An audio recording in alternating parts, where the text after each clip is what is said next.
Histoire. La torture et l'exécution de Giordano Bruno, 1600.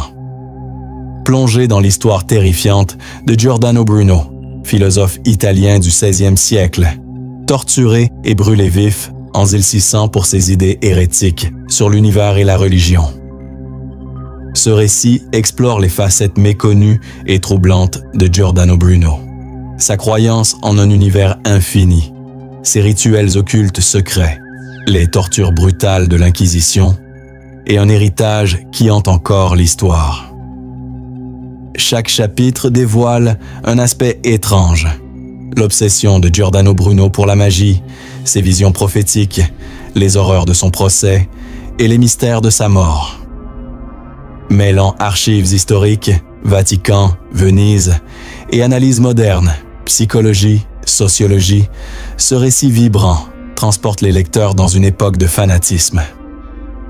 Giordano Bruno, génie maudit, défiait l'Église avec une audace fatale.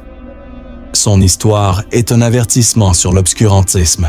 Préparez-vous à découvrir les secrets sombres de Giordano Bruno et son combat pour la vérité cosmique. L'homme qui osait défier les cieux. Imaginez un bûcher flamboyant dans la Rome de 1600, ses flammes léchant le ciel, consumant un homme dont les idées menaçaient l'ordre divin. Cet homme, Giordano Bruno, philosophe visionnaire, croyait en un univers infini, sans centre ni fin, une hérésie si audacieuse qu'elle lui valut une mort atroce. Mais saviez-vous qu'il murmurait des incantations aux étoiles, convaincu qu'elles lui révélaient des vérités interdites? Plongez dans cette histoire terrifiante et découvrez les secrets d'un génie maudit. Appuyez sur like, abonnez-vous et laissez un commentaire pour partager vos pensées sur ce récit glaçant. Né en 1548 à Nola près de Naples, Giordano Bruno est un esprit brillant mais indomptable. Moine dominicain dans sa jeunesse, il rejette rapidement la vie monastique pour poursuivre une quête intellectuelle audacieuse.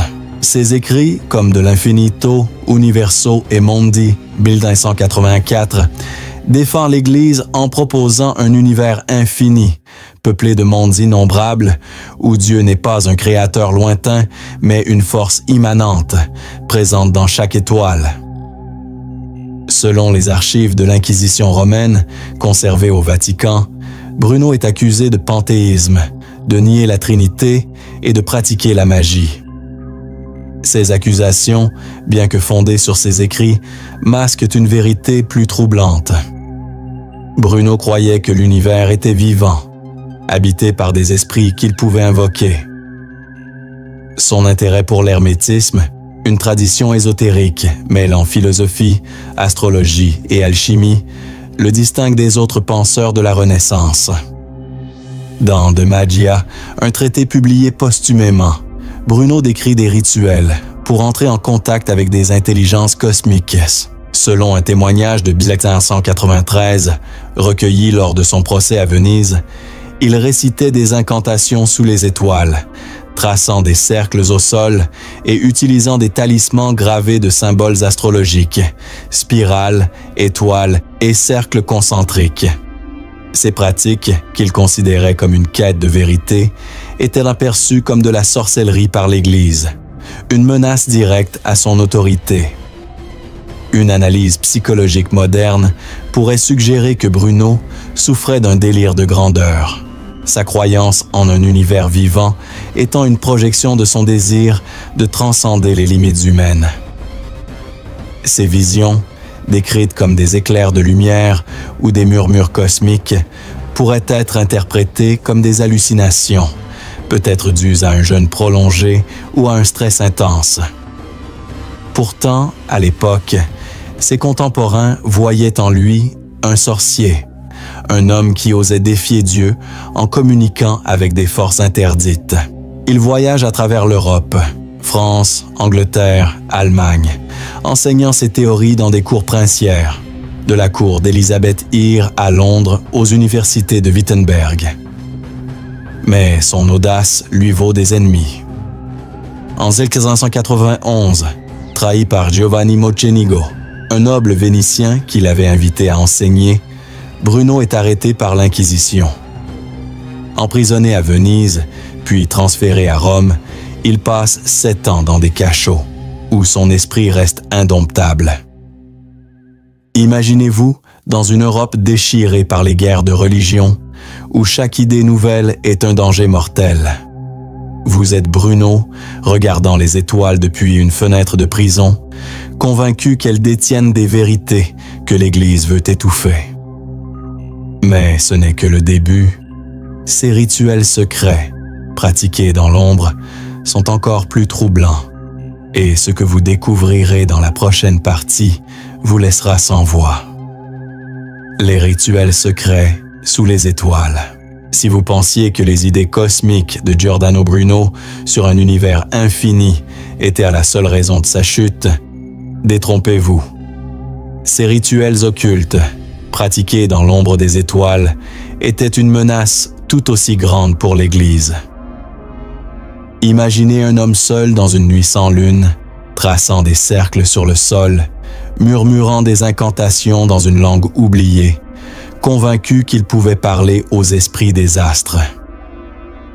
Ces pratiques, considérées comme de la sorcellerie par ses ennemis, ont non seulement alimenté la peur autour de Bruno, mais l'ont conduit à une trahison fatale. Plongez dans ce chapitre terrifiant et découvrez les secrets qui ont scellé son destin.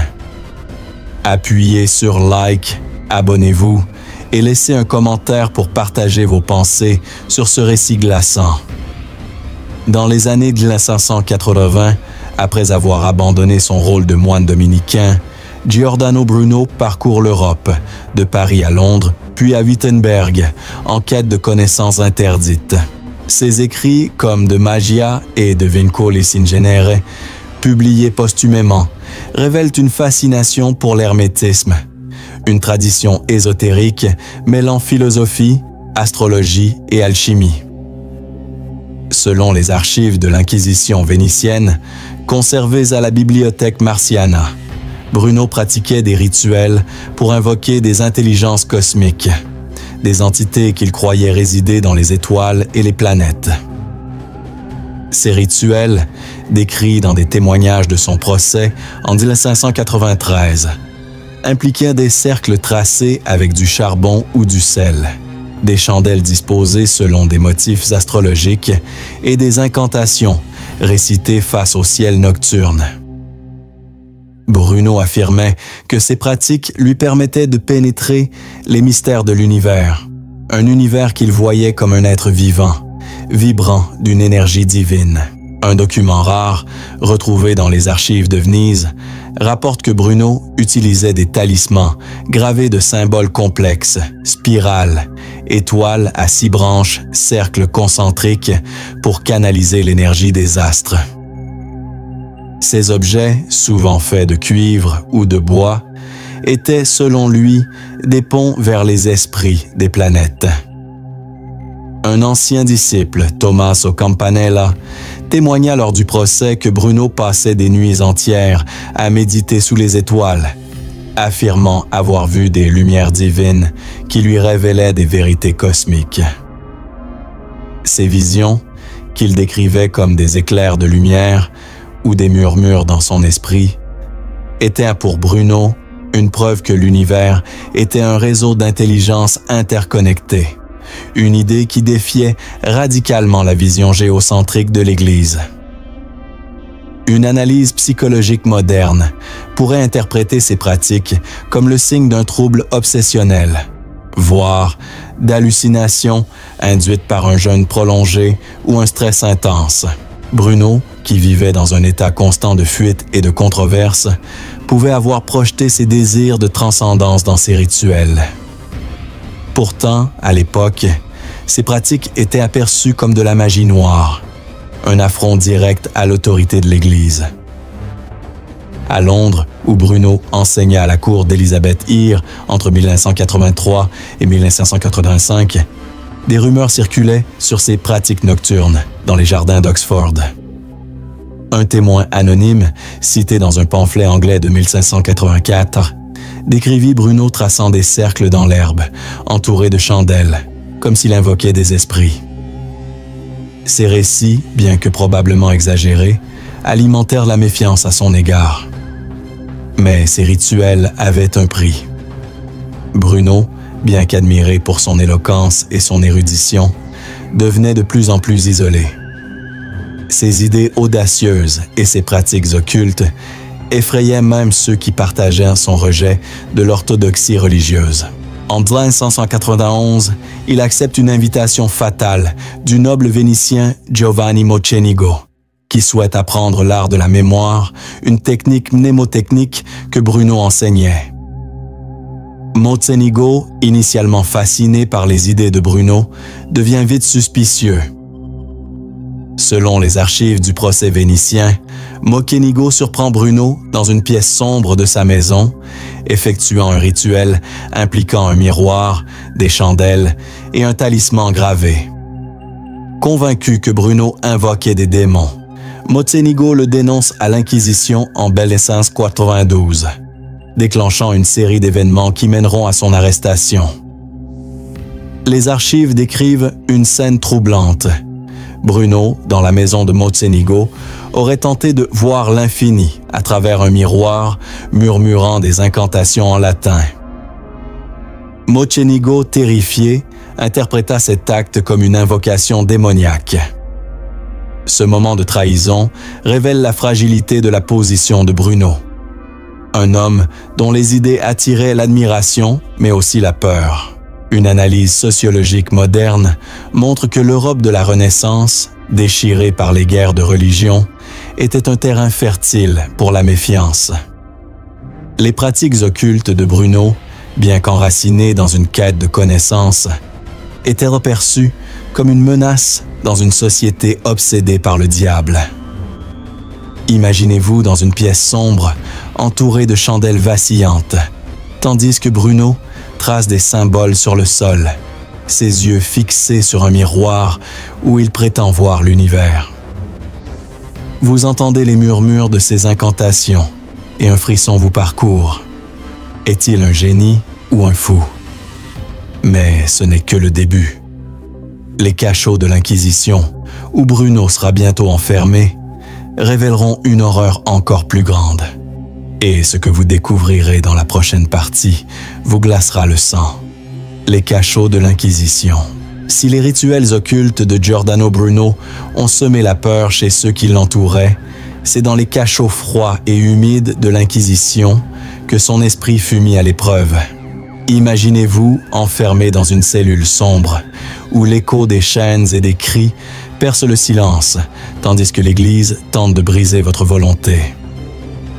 Bruno, arrêté en 1592 après la trahison de Giovanni Mocenigo, passa 7 ans dans les prisons de Venise et de Rome, confronté à des interrogatoires brutaux et à des tortures psychologiques. Mais saviez-vous qu'il continuait, même enchaîné, à murmurer ses théories sur l'univers infini, défiant ses bourreaux? Plongez dans ce chapitre terrifiant et découvrez comment Bruno a résisté dans l'obscurité. Appuyez sur like, abonnez-vous et laissez un commentaire pour partager vos pensées sur ce récit glaçant. Après son arrestation à Venise, Bruno est emprisonné dans les cachots du palais des Doges, puis transféré à Rome en 593, où il est détenu dans les geôles du château Saint-Ange.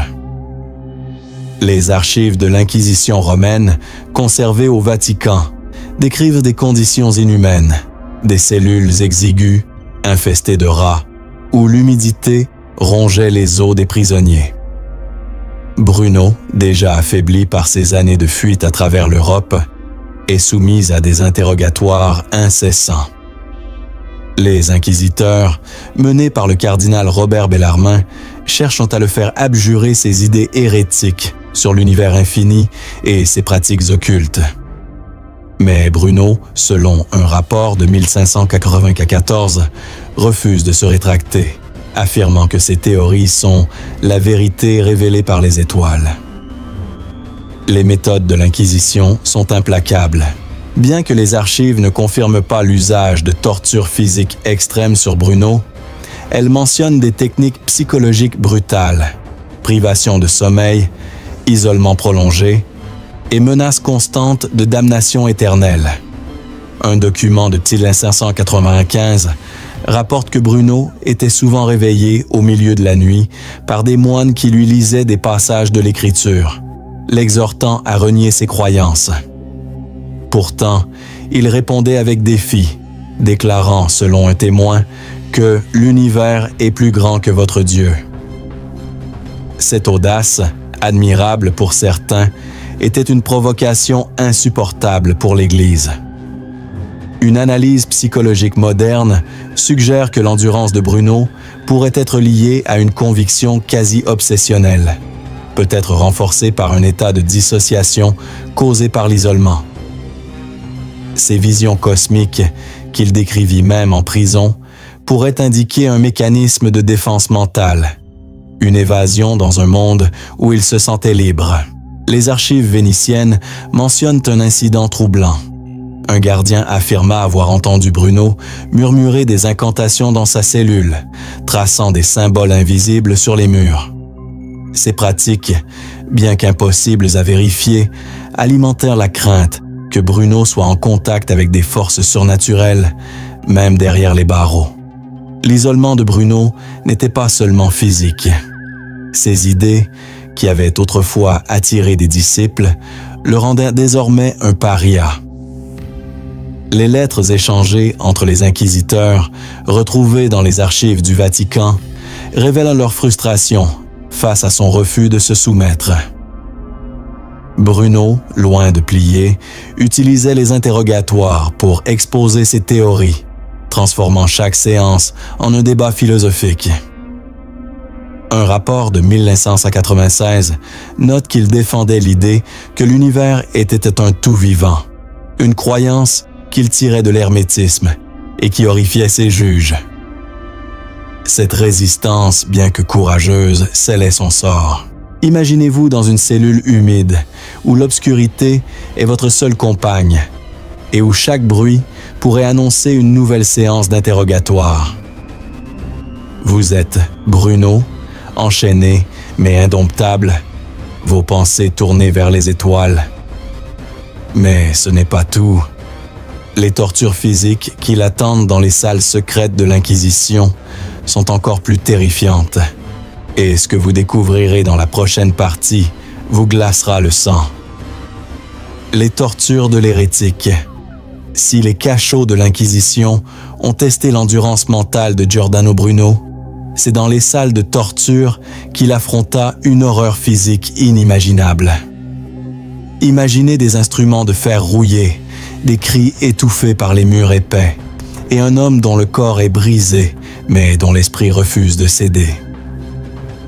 Entre 1593 et 1600, Bruno fut soumis à des supplices destinés à le faire renier ses idées hérétiques.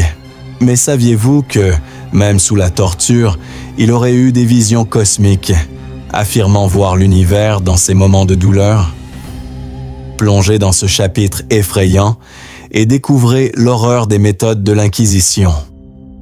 Appuyez sur like, abonnez-vous et laissez un commentaire pour partager vos pensées sur ce récit glaçant.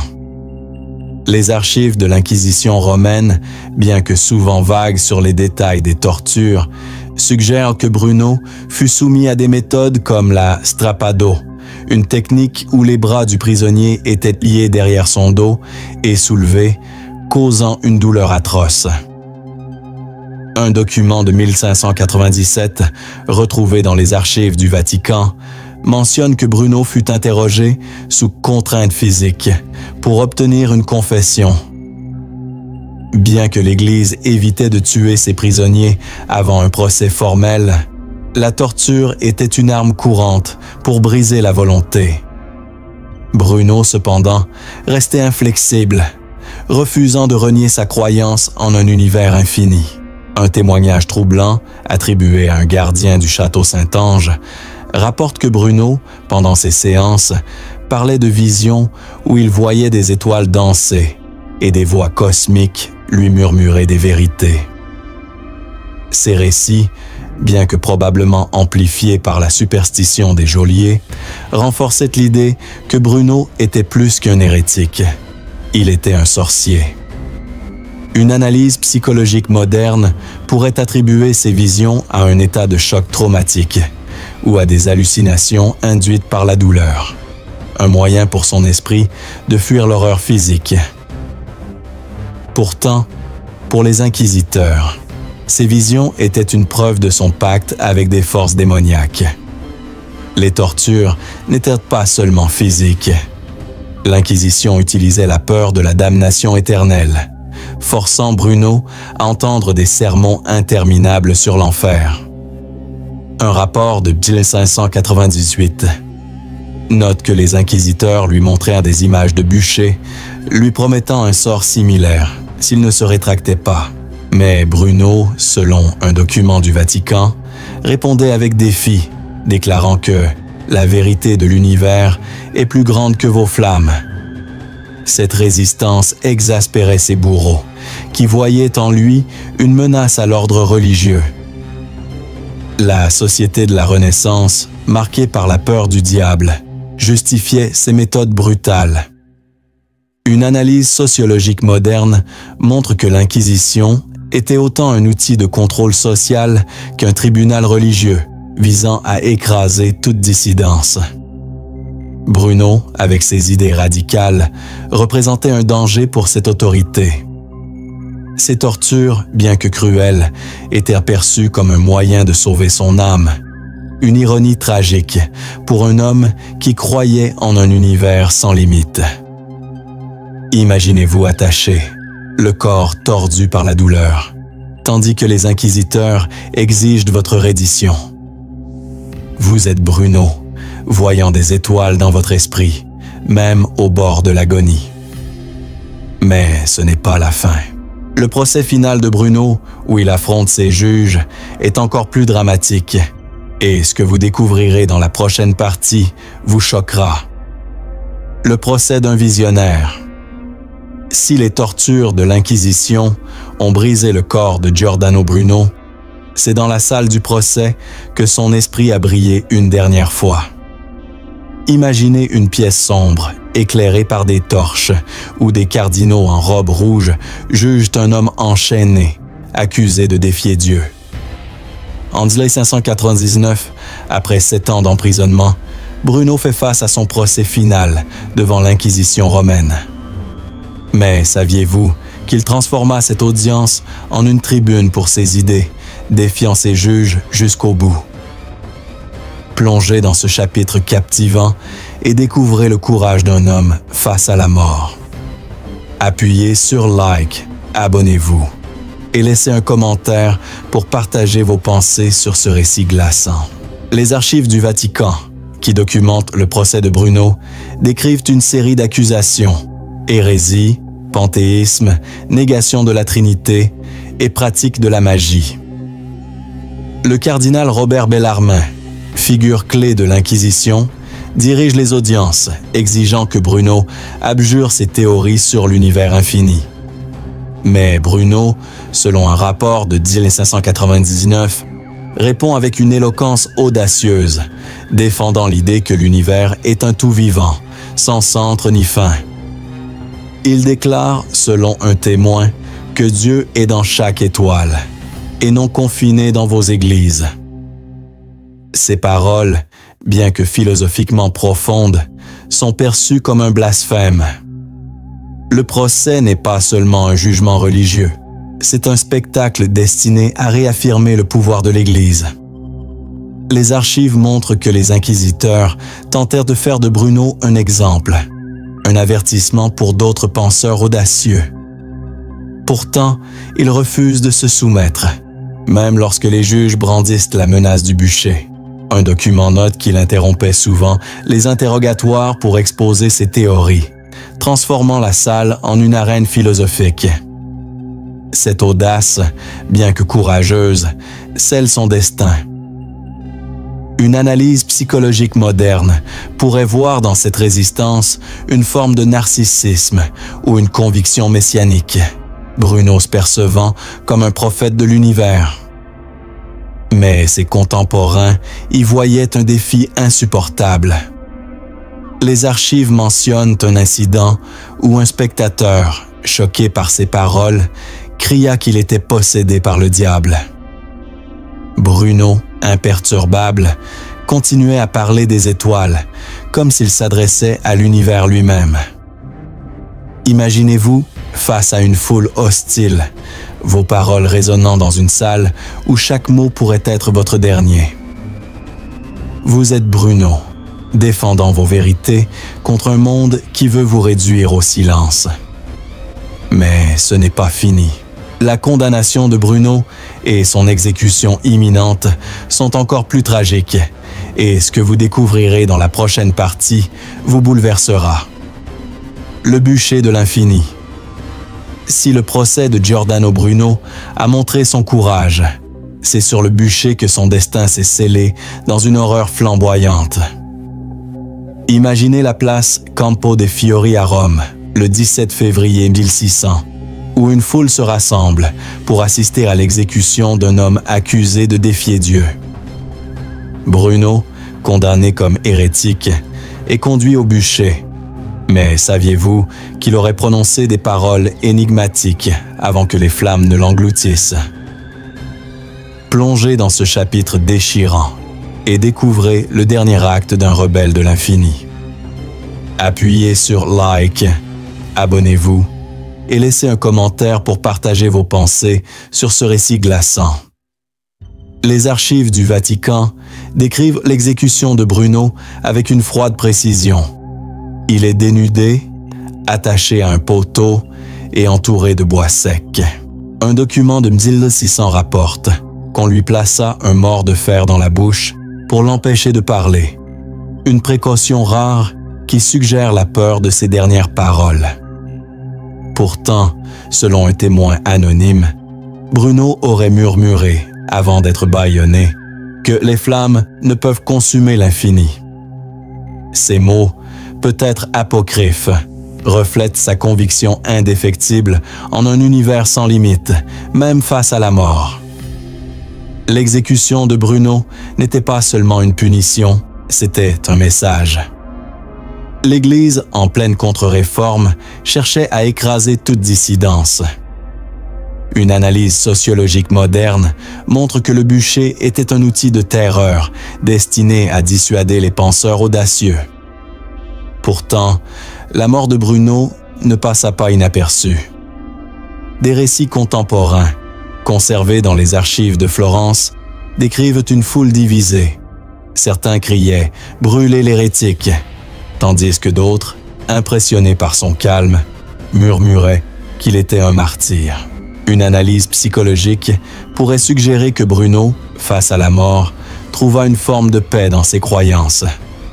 Ces visions cosmiques, qu'il affirmait avoir même en prison, pouvaient l'avoir soutenu dans ses derniers instants. Les archives mentionnent un détail troublant.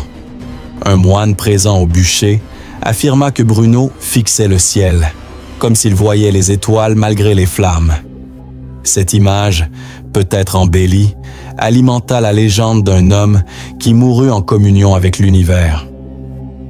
Imaginez-vous dans la foule, regardant les flammes consumer un homme dont les idées ont défié un empire. Vous êtes témoin de la fin de Bruno, mais son histoire ne s'arrête pas là. Son héritage, qui continue d'inspirer et de hanter, est encore plus surprenant. Et ce que vous découvrirez dans la prochaine partie vous fascinera. L'héritage d'un martyr. Si le bûcher a réduit le corps de Giordano Bruno en cendres, ses idées ont survécu, semant des graines qui continuent de germer des siècles plus tard. Imaginez une Europe où les échos de ses théories sur l'univers infini résonnent encore, défiant l'obscurantisme de son époque. Mais saviez-vous que son héritage est entaché de légendes troublantes, certaines prétendant que ces visions cosmiques ont inspiré des sociétés secrètes? Plongez dans ce chapitre captivant et découvrez comment Bruno est devenu une figure à la fois vénérée et crainte. Appuyez sur Like, abonnez-vous et laissez un commentaire pour partager vos pensées sur ce récit glaçant. Après sa mort en 1600, les écrits de Bruno, comme de l'Infinito et de Magia, furent interdits par l'Église, mais ils circulèrent clandestinement parmi les érudits. Les archives de la bibliothèque Marciana à Venise montrent que ces idées influencèrent des penseurs comme Galilée et Kepler, bien que ceux-ci prirent soin de ne pas citer directement Bruno pour éviter l'Inquisition. Sa vision d'un univers infini, sans centre, préfigure les découvertes de la science moderne, faisant de lui un pionnier méconnu de la cosmologie. Mais l'héritage de Bruno ne se limite pas à la science. Des récits folkloriques, collectés au XVIIe siècle dans l'Essex et à Florence, racontent que des groupes ésotériques, inspirés par ces rituels hermétiques, pratiquaient des cérémonies en son honneur, croyant qu'il avait communiqué avec des esprits cosmiques. Ces légendes, bien que non vérifiées, montrent comment Bruno devint une figure mythique. Une analyse sociologique moderne suggère que son martyre en fit un symbole de résistance contre le fanatisme religieux, inspirant les Lumières et les mouvements pour la liberté de pensée. Un détail troublant persiste. Une statue de Bruno, érigée en 1889 à Campo dei Fiori, devint un lieu de rassemblement pour des groupes occultes au 19e siècle. Les archives de Rome mentionnent des rapports de rituels nocturnes près de la statue où des chandelles étaient allumées en mémoire de Bruno. Ces pratiques, bien que marginales, renforcent l'idée que son lien avec l'occulte n'a jamais disparu. Imaginez-vous devant cette statue, sous un ciel étoilé, sentant l'écho des idées de Bruno dans le vent. Mais ce n'est pas tout. Un secret final, caché dans ses écrits, révélera une vérité encore plus choquante. Et ce que vous découvrirez dans la prochaine partie vous laissera sans voix. Le secret de l'infini. Si l'héritage de Giordano Bruno a inspiré des générations, c'est dans un secret découvert des siècles après sa mort que réside la vérité la plus troublante de son histoire. Imaginez un manuscrit poussiéreux, retrouvé en 2019 dans une bibliothèque obscure de Venise, révélant que Bruno croyait avoir conclu un pacte avec une entité cosmique pour protéger son âme des flammes. Ce secret, mêlant mysticisme et désespoir, transforme notre vision de cet homme. Était-il un visionnaire ou un homme possédé par ses propres peurs? Plongez dans ce dernier chapitre bouleversant et découvrez la vérité cachée de Bruno. Appuyez sur Like, abonnez-vous et laissez un commentaire pour partager vos pensées sur ce récit glaçant. Le manuscrit, retrouvé dans la bibliothèque Marciana, est un fragment de journal attribué à Bruno, écrit dans ses derniers mois en prison.